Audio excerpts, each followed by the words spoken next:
স্বামী স্ত্রীর একটি হাসির গল্প। এক ভদ্রমহিলা বায়না ধরল সে শপিং করতে যাবে। তার স্বামীকে বারবার বলার পরও সে তার স্ত্রীর সঙ্গে শপিং করতে গেল না। অগত্যা তার স্ত্রী একাই শপিং করতে গেল। মহিলা কেনাকাটার পর তার ব্যাগ খুলতেই ক্যাশিয়ারের নজরে পড়ল তার ব্যাগের টিভির রিমোট। ক্যাশিয়ার মহিলাকে জিজ্ঞেস করলো, আপনার ব্যাগের টিভির রিমোট কেন? এটা কি আপনি সবসময় ব্যাগে নিয়ে ঘোরেন? মহিলা তখন বলল, না, মাঝে মাঝে নিয়ে যাই। কেন? ক্যাশিয়ার জিজ্ঞেস করলো।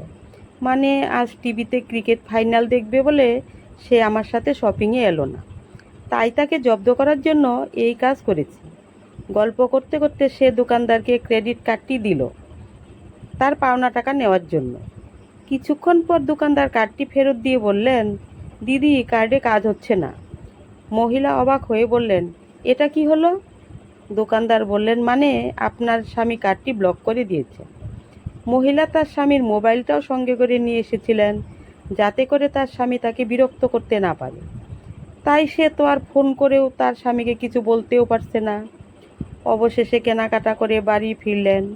বাড়ি ফিরে তার মাথা আরও খারাপ হয়ে গেল।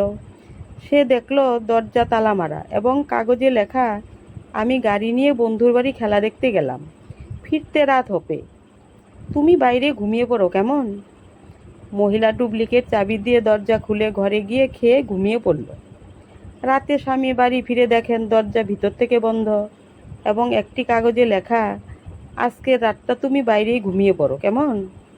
বেল বাজিয়েও লাভ হবে না, কারণ তার খোলা আছে, আর দরজা ধাক্কেও না অসভ্যের মতো। এটা ভদ্রলোকের পাড়া।